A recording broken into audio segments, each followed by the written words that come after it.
Fala pessoal, tudo bom? Meu nome é Breno Masi e hoje é quarta-feira. Se hoje é quarta-feira, tem o quê? Mais um pouquinho da minha história. Espero que vocês estejam gostando e se vocês ainda não viram, já tem 7 episódios, já são 7 semanas que eu venho contando cada vez um pouquinho da minha história. Tem a playlist aqui, clica e assiste ela inteira, porque além de você me conhecer um pouquinho melhor, você acaba ajudando esse canal. Então, bora lá contar um pouco agora desse episódio. Basicamente, o que é? Foi um momento que eu fui para Play Kids. Para quem não sabe, a Play Kids foi o maior aplicativo infantil lá no comecinho da Apple Store e do Google Play. A gente tá falando ali de meados de 2012, 2013, 2014, 15 e 16. Então, a gente tem muita história para contar, tem algumas curiosidades e espero que você goste. E para terminar de assistir esse vídeo aqui e pegar essa sequência, não esquece, se inscreva nesse canal. É muito importante. Mais de 60% das pessoas que estão vendo esse vídeo não são inscritos. Você apertando aí o botãozinho inscrever-se, me ajuda e você também fica acompanhando tudo de perto. Então bora lá. Contando um pouquinho para vocês, no episódio anterior eu contei como foi minha chegada à Movile, uma chegada meio conturbada, eu saindo da minha empresa, começando a empreender internamente dentro da Movile, mas o fato é que eu tive, cara, uma oportunidade que é aquele negócio, você tá preparado na hora certa e no lugar certo para que as coisas acontecessem. A Movile estava fazendo alguns testes com um produto infantil chamado Canal Desenho e que na sua versão americana chamava Canal Kids. E era um aplicativo basicamente de lista, né, onde tinha lá o conteúdo infantil e um botãozinho assinar, que era um botão que a Movile, né, como eu contei para vocês no vídeo anterior, ela era basicamente o core da empresa, né? Ela fazia vendas de serviço basicamente em assinatura. Então tudo que é o motor de assinatura, os dados, né, como que você faz análise de cohort, churn, essas coisas, cara, a Movile tinha no seu DNA muito forte, tem até hoje. E a gente começou a ver que ali tinha uma oportunidade de fato de se transformar num produto forte da Movile. Até então a gente não pensava como empresa, mas a gente acreditava que ia ter uma boa demanda ali, a gente ia ter uma boa oferta, que ia gerar demanda para a galera e que o negócio ia voar. Daí, quando a gente começou a fazer esses testes, a gente viu que o custo de aquisição dos usuários, né, quando você faz investimento ali de mídia e o retorno dele de assinatura, estava indo muito bem. Então o pessoal pegou e falou, vamos começar a preparar um produto de verdade.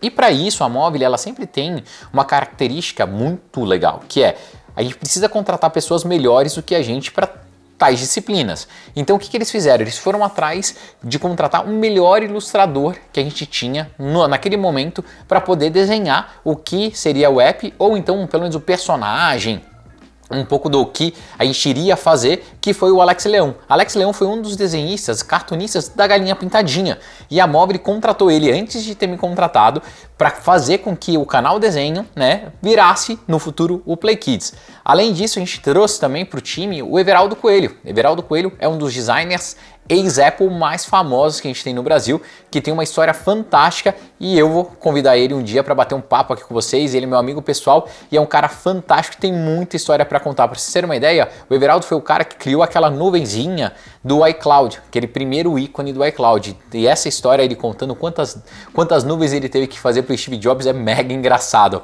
Então a gente tinha lá um time que tinha o Alex Leão como ilustrador, a gente tinha o Everaldo cuidando de design e experiência, né, do produto, tinha uma pessoa de produto mesmo que estava fazendo ali o produto e daí ela começou a fazer toda a parte de prototipagem, desenvolvimento, os primeiros testes, que é a Jana.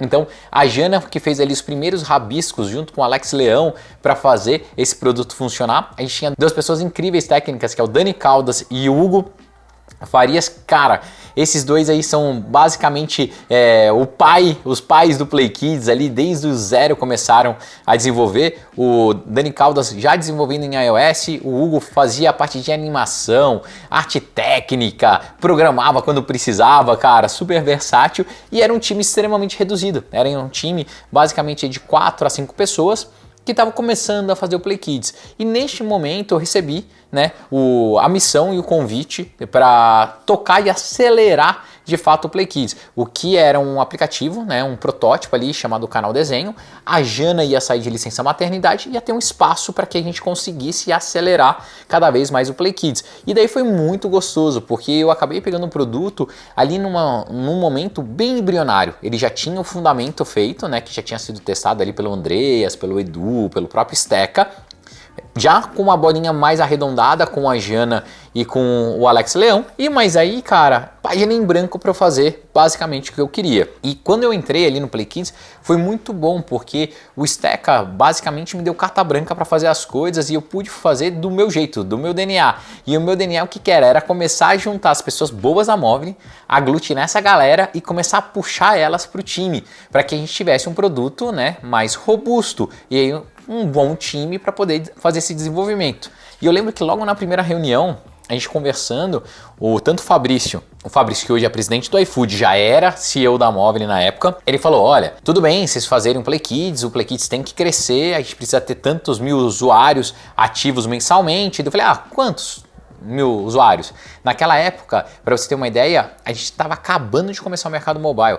Quase não se existia device, né, sendo vendido, assim, os números eram bem diferentes. E o Fabrício já falou assim, se a gente for fazer alguma coisa, se não for 1 milhão ou mais, não tem graça, cara. Tem que ter 1 milhão de usuários ativos mensalmente. Imagina o que é você ter uma empresa que mal lançou o produto, uma meta de chegar no final do ano com 1 milhão de usuários ativos mensalmente. Quando a gente fala usuários ativos, crianças que utilizaram o nosso produto pelo menos uma vez por mês. Então imagine você ter 1 milhão de crianças utilizando o seu produto. Não é pouca coisa, tá? Mas a gente topou o desafio, falou, vamos lá, a gente vai conseguir fazer isso. E daí eu comecei a trazer pessoas chave ali para que a gente conseguisse fazer esse desenvolvimento. A primeira delas foi o Thiago Santos. O Thiago Santos era um head de tecnologia na época, que trabalhava já ali na parte da Movile, né, com as operadoras, um cara muito bom, com uma cultura de desenvolvimento muito legal, um cara técnico, mas que tinha um viés de produto que eu falei, esse menino aqui comigo vai funcionar muito bem. E além disso, mega workaholic, então quantas mil madrugadas a gente não passou junto lá na Movile para poder lançar o Play Kids, e o Thiaguinho topou esse desafio e foi me ajudar, e ele foi para liderar o time de tecnologia até então. Depois a gente trouxe o Guilherme Polovic. Hoje o Guilherme Polovic é diretor ali do iFood. Naquela época ele entrou como estagiário no Play Kids e acabou me ajudando super. Ele acabou virando ali meu braço direito em tudo que a gente fala de pesquisa, validação, desenho de produto, experiência de usuário. O cara é fantástico, fantástico. Tem um monte de história legal também do Polovic, que é outro que tá me devendo um vídeo, ficou de gravar para eu colocar aqui para vocês verem também. Mas basicamente a gente montou esse time pequenininho ali e começou a fazer o desenvolvimento do Play Kids. E foi muito legal, porque a gente começou a entender que o mercado estava sedento por um produto como esse, e ao mesmo tempo a gente tinha uma velocidade de desenvolvimento acima da média. Então basicamente o que a gente fazia era lançar uma versão, conseguia capturar com os usuários o que não estava funcionando direito, o que tinha de problema, e a gente ia corrigindo muito rápido. Para vocês terem uma ideia, naquele momento, até então, não existia nenhum outro aplicativo que fizesse streaming, tá, de vídeos com possibilidade de download. O Play Kids foi o primeiro app a instaurar ali, a desenvolver o sistema de downloads locais de vídeo. E todas as outras plataformas, Netflix, Claro TV, entre outras coisas, YouTube, ninguém fazia download. E a gente foi o primeiro a fazer. Por quê? A gente entrevistou uns pais, a gente entrevistou umas mães e eles comentavam que o maior ponto de estresse deles era usar o Play Kids em deslocamento. Naquela época a gente ainda estava falando de 3G, não existia nem 4G. E daí o Steca pegou, teve a ideia e falou, cara, a gente tem que fazer download. Fazendo download, o primeiro uso é um pouco mais difícil, mas depois a experiência fica muito mais evidente. E a gente pegou e fez isso. Então, cara, o primeiro trickzinho ali do Play Kids foi ter essa funcionalidade de download. Então, basicamente, o nosso aplicativo, diferente dos outros do mercado, ele não fazia streaming. A criança tinha que clicar, na hora que ele clicava a primeira vez, a gente mostrava um status como se estivesse fazendo download, como se estivesse não, né? Ele estava fazendo download e depois ele conseguia dar plays infinitos. Quanta quantidade de vezes que ela quisesse dar play, ela conseguiria ver ali. Isso foi muito bom porque a experiência para a criança ficou excelente. Demora um pouquinho, né? Demorava um pouco mais no primeiro uso, mas depois ela conseguia usar dentro do avião, no médico, no dentista, dentro do carro, dentro de uma caverna, debaixo d'água, onde que ela quisesse que funcionava. E daí foi muito bom. Uma outra coisa legal de falar do Play Kids é que ele era um produto muito atípico. Imagina, você fazia produto para crianças de 0 a 4 anos de idade, 5 anos, no máximo 6 anos ali. Era super difícil porque a maior parte dos nossos usuários não sabia falar, ele não sabe se expressar, ele não sabe dar feedback. Então, basicamente, o que a gente fazia para validação era feito com os pais e com as mães e muito trazendo as crianças para dentro do nosso escritório. Então, basicamente, uma vez por semana, a gente trazia, convidava um monte de usuário para o escritório e a gente ficava olhando, entendendo como as crianças usavam aqueles devices, como estava usando o Play Kids, e a partir daquilo, né, e filme, fotografia, a gente conseguia fazer melhorias tanto na parte de interface quanto de conteúdo para dentro do Play Kids. E uma coisa legal, que eu vou até contar aqui uma historinha, a gente estava discutindo como que a gente podia fazer uma interface que funcionasse melhor para as crianças. Até então a gente estava com uma interface que eram listas, né? Basicamente como é o Netflix hoje em dia, o próprio Spotify e tudo. Então você tinha lá uma navegação que era por personagens, né? Era isso mesmo, era por personagens na vertical e na horizontal você via os episódios, né, desses personagens. E ficava uma lista sem fim. E as crianças, elas tinham uma dificuldade de verdade de operação. E o que a gente notou? Quando elas iam mexer no telefone, elas começavam mexendo bonitinho, só que cansavam. E daí elas colocavam o telefone no chão, abaixavam e ficavam mexendo com a mãozinha assim. Neste momento, a gente teve uma sacada muito legal. Eu não sei, não vou lembrar se foi do Alex Leão ou se foi do Everaldo, de quem que foi do Paulo Vick, então não vou dar o crédito aqui, mas a gente pensou em fazer a interface circular ali do Play Kids, que foi um dos grandes destaques e ficou uma característica muito forte ali do nosso produto, que era basicamente para o quê? Para que a criança conseguisse apoiar o seu device na mesa e ficasse usando ou no chão, né, com o cotovelinho apoiado e mexendo com o dedinho para ter o melhor conforto e assim aumentando o tempo de uso, o conforto em consumir o conteúdo e ficasse mais tempo usando o aplicativo. Então, histórias igual a essa a gente tem de monte no Play Kids e sempre colocando o quê? O usuário em primeiro lugar. Era uma empresa muito fantástica, porque a gente tinha o nosso time de atendimento, né, ou CX, Customer Happiness, a gente pode dar diversos nomes, que naquela época era liderado pela Suzana, que era fantástico, assim, a gente tinha histórias, cara, muito legais de como a gente ajudava as crianças, como crianças com espectro autista usavam o produto e se desenvolviam absurdamente usando ele. A gente tinha casos de pais separados que o Play Kids ajudava a aproximar a família. A gente tinha casos de crianças que tinham problema de comunicação e que usavam o Play Kids para se comunicar. Era muito legal. E o Play Kids, a gente começou a ver que ele tinha um potencial muito grande. E daí a gente basicamente começou a trocar muito, tanto com a Apple quanto com o Google, para fazer com que eles conseguissem alavancar o nosso crescimento, pedindo ajuda para eles, né, com destaque, ajuda de tecnologia, o que eles podiam fazer para que a gente conseguisse subir o Play Kids de patamar. Isso foi um outro momento muito legal na minha carreira, que eu tive um prazer de conhecer pessoas fantásticas, tanto da Apple quanto do Google, me relacionar com elas muito perto e por causa disso a gente conseguiu espaços fantásticos. Para vocês terem uma ideia, a gente foi citado em 3 keynotes da Apple. E uma delas, que para mim foi assim o marco principal da nossa história, foi o Ed Q, que naquela época era vice-presidente de novos serviços e produtos, apresentando o lançamento da Apple TV, né? Quando a Apple TV não aceitava apps ainda, quando foi a primeira versão para aceitar apps, e o Play Kids apareceu ali no destaque, mostrando que era um aplicativo infantil que já estava 100% adaptado para a Apple TV. Engaging apps for kids, like Play Kids.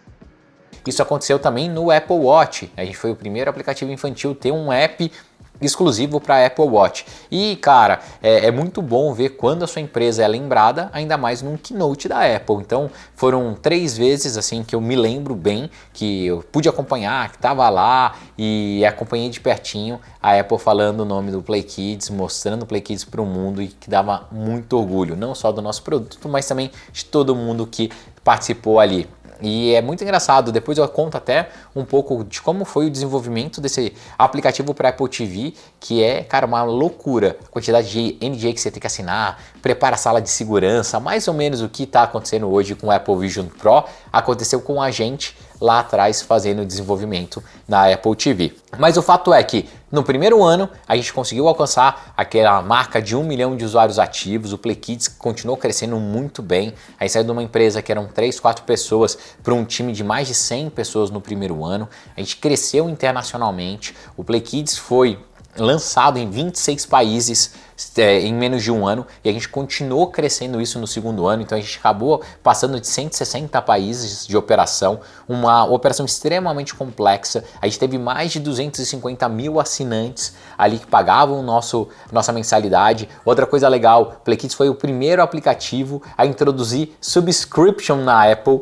e no Google, inclusive o Flávio Steca ajudou bastante o pessoal da Apple ali quando eles estavam fazendo o sistema de subscription. Antes da Apple lançar a ferramenta, a gente já tinha um sistema próprio de subscription que a gente cobrava, tarifava as pessoas todos os meses e daí a gente ficava olhando ali, segura o churn, tem que melhorar, tem que comunicar, não conseguimos cobrar das pessoas e foi uma história muito legal. E o Play Kids estava solo, né, ali como aplicativo até meados de 2016 para 2017, que foi quando o Play Kids fez sua primeira aquisição.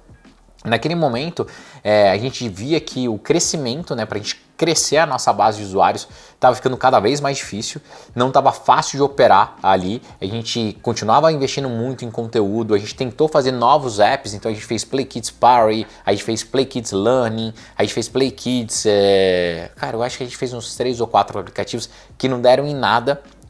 Mas a gente estava tentando fazer aumentar a base de usuários. E daí foi quando a gente conheceu o pessoal da Leiturinha. Ali, os 3 empreendedores, né, o Guilherme, o Rodolfo e o Luiz Castilho, cara, pessoas super legais que tinham um produto que a gente achava encantador, que basicamente era, naquele momento, bem pequenininho, um clube de assinatura de livros infantis, só que pra gente o principal deles não era só o clube de assinatura, mas sim a forma que eles conseguiam encantar os clientes, a forma que eles conseguiam mandar a experiência para casa do cliente, principalmente conseguir, de uma forma física, estar presente no dia a dia da família. E a gente olhou aquilo e falou, pô, aí tem um negócio legal, a gente pode ajudar eles a crescer, a estruturar, a fazer o trabalho de growth e mais do que isso, tem sinergia entre Play Kids e Leiturinha. Daí foi em meados de 2016 para 2017 que a gente decidiu fazer a fusão das empresas, né? Comprar ali a porcentagem da Leiturinha, fazer uma troca de ações com os empreendedores também e trouxemos a Leiturinha para dentro de casa. Então a Leiturinha ficou sendo um produto Play Kids ali, né? Dentro desse guarda-chuva. Com isso, o Guilherme Martins veio para assumir como CEO e foi um momento muito legal, porque ao mesmo tempo de muito desafio, uma fusão nunca é fácil, tem overhead pra caramba, também dá um outro vídeo gigante aqui pra gente falar sobre isso, mas o fato é que a gente conseguiu fazer uma empresa sólida de kids, onde a gente tinha numa ponto físico, que era Leiturinha, no outro ponto digital, que era Play Kids, Leiturinha crescendo numa velocidade muito boa, aprendendo ali um pouco com Play Kids, aprendendo a parte de tecnologia, principalmente a gente estruturando para eles a parte de CRM, a gente estruturando a parte de o controle, né, deles internos ali. Pô, foi muito legal, cara. A gente saiu de uma empresa que tinha naquela época com 70 pessoas de Play Kids para uma empresa de 300 pessoas, porque a operação da Leiturinha era muito complexa, né? Tinha call center, tinha sistema de produção, cara, é uma loucura. Se eu contar as histórias para vocês de Leiturinha, como a gente fez para otimizar a parte de envio, peso de pacote, como que a gente produzia cheirinho, pô, cara, dá mais um super vídeo só sobre isso. Mas a história do Play Kids, ela acaba, pelo menos a minha história no Play Kids, acaba ali em meados de 2018 para 2019, quando a gente vê que o mercado Kids estava cada vez mais difícil e a gente precisava mudar de casa. Então a gente começou a fazer a negociação da venda do Play Kids para um grupo inglês, que é o grupo Sandbox, que acabou se concretizando ali em 2019. E nesse período, nessa transição, eu já estava ali junto com os meus colegas, Charles Barros e o Caio, fazendo testes e preparando o que seria a Afterverse, o que seria o PKXD. Mas isso é história para um próximo vídeo. Esse ficou mais longo do que o de costume. Espero que vocês tenham gostado. Isso porque eu não contei nem 5% da história do Play Kids, tá? Dá pra gente passar aqui horas e horas, fazer uma super live só contando as histórias do Play Kids. Mas espero que vocês tenham gostado. Não esqueçam de dar o like, dar o joinha aí, compartilhar cada vez mais esse vídeo e se inscrever no canal, beleza? Obrigado e até a próxima, tamo junto!